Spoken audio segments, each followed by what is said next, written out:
ઉનાળાની કાળઝાળ ગરમીમાં બહારથી ઘરે આવી એટલે સૌથી પહેલું કામ ફ્રીજ ખોલીને એકદમ ચિલ્ડ ઠંડા પાણીની બોટલ કાઢવાની અને અડધો પોણો લીટર પાણી ઘટઘટ પી જવાનું. તમે પણ આવું જ કરતા હશો હે ને? પણ તમને એ ખબર છે કે આ ચિલ્ડ ઠંડુ પાણી તમારા શરીર માટે, તમારા સ્વાસ્થ્ય માટે કેટલું હાનિકારક છે? નથી ખબર? ચાલો સમજાવું. ઠંડા પાણીની અસર પાચન તંત્ર પર પણ થાય છે.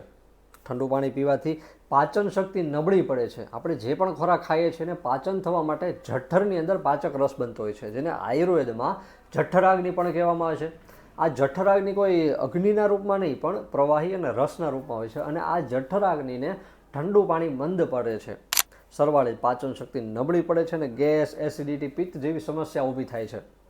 ઘણા બધા રિસર્ચમાં એવું પણ જાણવા મળ્યું છે કે ઠંડુ પાણી પીવાથી રક્તવાહિની એટલે કે બ્લડ વેસલ સંકોચાય છે, જેને કારણે પણ પાચન શક્તિ નબળી પડે છે. એક બીજો બહુ મોટો પ્રશ્ન ઠંડા પાણીને કારણે થાય છે કબજિયાત. આજકાલના વૃદ્ધોથી લઈને નાના બાળકોની અંદર પણ કબજિયાત એક કોમન પ્રશ્ન જોવા મળે છે, જેનું એક મોટું કારણ ઠંડુ પાણી હોઈ શકે છે. ઠંડા પાણીને કારણે પાચન શક્તિ નબળી પડે છે તો સરવાળે કબજિયાત પણ થવાનો જ.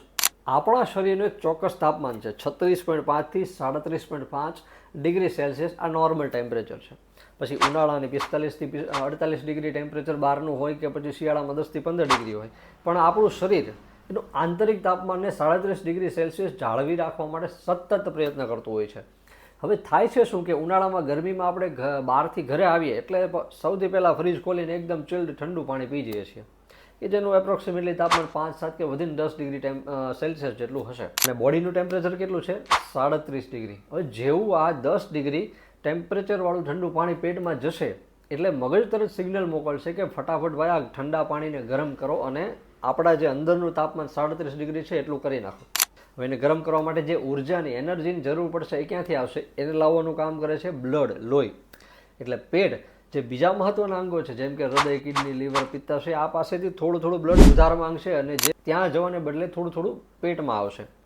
અને જ્યાં સુધી એ પાણી 10 ડિગ્રીવાળું ગરમ નહીં થાય ત્યાં સુધી એ બ્લડ ફ્લો ચાલુ રહેશે. હવે વિચારો કે આટલા સમય સુધી જે બીજા મહત્વના અંગો છે એને એની જરૂરિયાત કરતાં આટલા પ્રમાણમાં લોહી ઓછું મળ્યું. હવે વિચારો કે આ જ વસ્તુ વારે વારે અને રોજે રોજ થાય તો વારે વારે રોજે રોજ આ પ્રોસેસથી એ બીજા મહત્વના અંગોને જરૂરિયાત કરતાં બ્લડ ઓછું મળશે. આ તો બીમારીના આમંત્રણ જેવી વાત થઈ કે નહીં? ઠંડુ પાણી પીવાથી સાંધાના દુખાવો, સંધિવા, યુરિક એસિડ વધવું જેવી સમસ્યા સાથે માઇગ્રેન, માથાનો દુખાવો, સાઇનસ જેવા પ્રોબ્લેમ પણ થઈ શકે છે. ઘણાને ખબર જ હશે કે ઠંડુ પાણી પીવાથી ગળામાં દુખાવો, ગળામાં સોજો આવવો, શરદી, ઉધરસ અને શ્વાસ લેવામાં તકલીફ જેવી સમસ્યાઓ પણ થઈ શકે છે. ઠંડુ પાણી હૃદય ઉપર પણ અસર કરે છે અને ધબકારા, હાર્ટબીટને ધીમા પાડી શકે છે. જે લોકો વજન ઘટાડવા માટે પ્રયત્ન કરી રહ્યા છે એમને તો ઠંડુ પાણી પીવું જ ના જોઈએ, કેમ કે ઠંડુ પાણી એ ચરબીને સખત બનાવે છે અને પછી એ ચરબીને બાળવી વધારે મુશ્કેલ બની જાય છે. આટલા બધા ચેન્જીસ લાવી શકે છે તમારા શરીરમાં ઠંડુ પાણી. એટલા માટે કહું છું કે રહેવા દો ફ્રીજનું ઠંડુ પાણી અને અપનાવો માટલાનું પાણી, કે જે નુકસાન તો નથી કરતું પણ ફાયદા ઘણા બધા કરશે. તમારા ઘરમાં જેને પણ ઠંડુ પાણી પીવાની આદત હોય એને ખાસ કરીને આ વિડીયો બતાવજો.